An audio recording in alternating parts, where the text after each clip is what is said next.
Hello friends, welcome to Surya's kitchen. இன்றைக்கி இந்த வீடியோவில் குக்கரில் 2 விசிலில் 10 நிமிஷத்தில் சூப்பராக நல்ல டேஸ்டியான கேரட் பாசிப்பருப்பு பாயாசம் எப்படி செய்கிறதுன்னு தாங்க பார்க்க போகிறோம். இது ரொம்ப டேஸ்ட்டாக இருக்கும். கண்டிப்பாக ட்ரை பண்ணி பாருங்கள். இப்போ இந்த பாயாசம் செய்கிறதுக்கு 2 கேரட் எடுத்திருக்கேன். இது வந்து ஒரு 200 கிராம் இருக்கும். நல்ல ஃப்ரெஷ்ஷான கேரட்டை எடுத்துக்கோங்க. கேரட்டை நல்லா கழுவிட்டு காம்பு பகுதியை கட் பண்ணிவிட்டு தோல் சீவி எடுத்துக்கோங்க. நம்ம பொதுவாக பாயாசம் வந்து சேமியா யூஸ் பண்ணி ஜவ்வரிசி யூஸ் பண்ணி செஞ்சுருப்போம். ஒரு முறை இந்த மாதிரி கேரட் சேர்த்து செஞ்சு பாருங்கள், ரொம்ப டேஸ்ட்டாக இருக்கும். இப்போ தோல் சீவந்ததுக்கப்புறமா இந்த கேரட்டை சின்ன காய் துருவுற ஓட்டையில் நல்லா துருவி எடுத்துக்கோங்க. இந்த மாதிரி பொடியாக துருவி எடுக்கும்போது சீக்கிரமாக வெந்து வந்துடும். இப்போ அடுத்ததாக அடுப்பில் ஒரு குக்கர் வச்சுக்கலாம். இதில் 100 கிராம் அளவுக்கு பாசிப்பருப்பு சேர்த்துக்கலாம். அதாவது ஒரு சின்ன கப்பில் 1 கப் எடுத்திருக்கேன். இப்போ இந்த பாசிப்பருப்பை குக்கரில் சேர்த்துக்கலாம். இது கூடவே 1 டேபிள் ஸ்பூன் பாஸ்மதி அரிசி சேர்த்துக்கலாம். நீங்கள் இதுக்கு பதிலாக தாராளமாக பச்சரிசி கூட பயன்படுத்திக்கலாம். இப்போது இந்த பாசிப்பருப்பையும் அரிசியையும் அடுப்பை மீடியம் ஃப்ளேமில் வச்சு ஒரு 3 நிமிஷத்துக்கு தொடர்ந்து நல்லா வறுத்தெடுத்துக்கலாம். பாசிப்பருப்பு வறுப்பட்டு நல்ல வாசனை வரணும், அது வரைக்கும் நல்லா வறுத்துக்கோங்க. இப்போ பாருங்கள், பருப்பு வந்து நல்லா வறுபட்டுருச்சு. இப்போது நம்ம இந்த அரிசி பருப்பு 2ஐயும் நல்லா கழுவி எடுத்துக்கலாம். கழுவிட்டு மறுபடியும் அதே குக்கர்லேயே சேர்த்துக்கலாம். இது கூடவே நம்ம துருவி வச்சுருக்க அந்த கேரட்டையும் சேர்த்துக்கலாம்.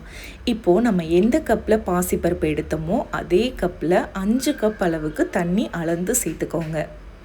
5 கப் தண்ணி வந்து கரெக்டாக இருக்கும். சரியாக அளந்து சேர்த்துட்டு இப்போ இதை ஒரு முறை நல்லா கலந்து விட்டுக்கலாம். இந்த மாதிரி நல்லா ஒன்று சேர கலந்து விட்டுட்டு இப்போது குக்கரோட மூடி போட்டு மூடி இதை வந்து ஒரு 2 விசிலுக்கு மட்டும் வேக வச்சு எடுத்துக்கலாம். இப்போ இதை அப்படியே விசில் வரட்டும். இப்போது அடுத்து இன்னொரு பக்கம் அடுப்பில் ஒரு பாத்திரம் வச்சுக்கோங்க.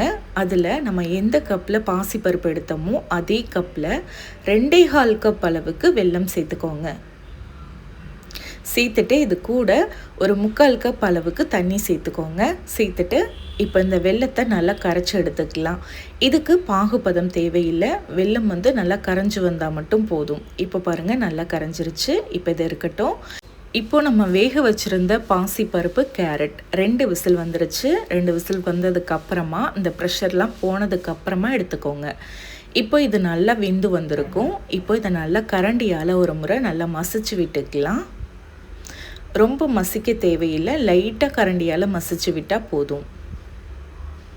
நம்ம கேரட்டில் நல்லா பொடியாக துருவி சேர்த்துருக்கிறதுனால 2 விசில்லையே நல்லா வெந்து வந்துடும். இப்போ இது கூட நம்ம கரைச்சி வச்சுருக்க அந்த வெள்ளை கரைசலை ஒரு வடிகட்டி வச்சு வடிகட்டி சேர்த்துக்கலாம். எல்லா வெள்ளை கரைசலையும் மொத்தமாக வடிகட்டி சேர்த்துக்கோங்க, அளவு கரெக்டாக இருக்கும். இப்போ இது கூடவே ஒரு சிட்டிகை உப்பு சேர்த்துக்கோங்க. சேர்த்துட்டு நல்லா கலந்து விடுங்க. கலந்து விட்டுட்டு இப்போது இது ஒரு 3 நிமிஷத்துக்கு அப்படியே மீடியம் ஃப்ளேமில் நல்லா கொதிக்கட்டும். கொதித்து அந்த வெல்லம், கேரட், பாசிப்பருப்பு எல்லாம் நல்லா ஒன்று சேர சேர்ந்து வரணும். இப்போ பாருங்கள், சரியாக 3 நிமிஷம் கொதிச்சிருக்கு. இப்போ நம்ம வந்து ஸ்டவ்வை வந்து ஆஃப் பண்ணிக்கலாம். ஆஃப் பண்ணிவிட்டு இதை அப்படியே ஆற விடுங்க. கொஞ்சம் லேசான சுட்டுக்கு ஆறட்டும். இந்த மாதிரி லேசான சுட்டுக்கு ஆறினதுக்கப்புறமா இதில் 1 கப் அளவுக்கு நல்லா காய்ச்சி ஆற வச்ச கெட்டியான பால் சேர்த்துக்கோங்க. நீங்கள் பாலுக்கு பதிலாக தேங்காய் பால் கூட சேர்த்துக்கலாம். பால் சேர்த்துட்டு இதை நல்லா கலந்து விட்டுக்கலாம். கொஞ்சம் ஆறினதுக்கப்புறமா பால் சேர்த்துக்கோங்க, அப்போ தான் பால் வந்து தெரியாமல் இருக்கும். இப்போ இதை நல்லா கலந்து விட்டுக்கலாம். நீங்கள் தண்ணியோடைய அளவை குறைச்சிட்டு பால் கூட சேர்த்துக்கலாம். அதாவது வெல்லம் கரைக்க நம்ம 3/4 கப் தண்ணி வந்து சேர்த்துருக்கோம். நீங்கள் அதுக்கு ஒரு 1/4 கப் தண்ணி மட்டும் ஊற்றி வெல்லத்தை கரைச்சி வடிகட்டி சேர்த்துட்டு இன்னும் ஒரு 1/2 கப் எக்ஸ்ட்ரா பால் கூட சேர்த்துக்கலாம். இப்போ இதில் ஒரு 3 ஏலக்காயோட 1 டீஸ்பூன் சர்க்கரை சேர்த்து நல்லா அரைச்சி அந்த ஏலக்காய் பொடியை வந்து சேர்த்துக்கோங்க. நல்ல வாசனையாக இருக்கும். சேர்த்து நல்லா கலந்து விட்டுக்கோங்க. நல்லா கலந்து விட்டுட்டு இப்போது அடுத்ததாக அடுப்பில் ஒரு சின்ன தாளிப்பு பேன் வச்சுக்கலாம். அதில் ஒரு 2 டீஸ்பூன் நெய் சேர்த்துக்கலாம்.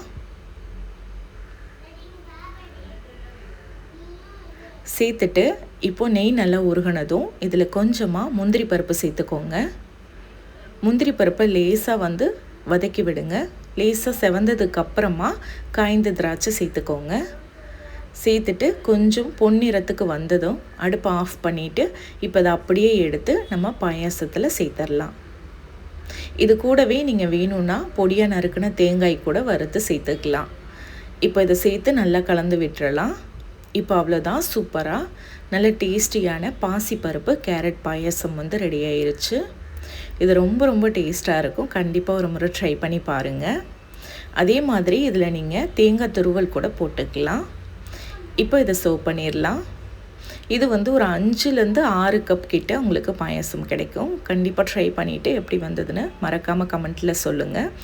இந்த பாயாசம் ரெசிபி உங்களுக்கு பிடிச்சிருந்தா லைக் பண்ணி ஷேர் பண்ணி சப்ஸ்கிரைப் பண்ணிக்கோங்க. இதே மாதிரி நாளைக்கு சூப்பரான ரெசிபியோடு நான் உங்களை மீட் பண்ணுறேன். தேங்க்யூ ஃபார் வாட்சிங்.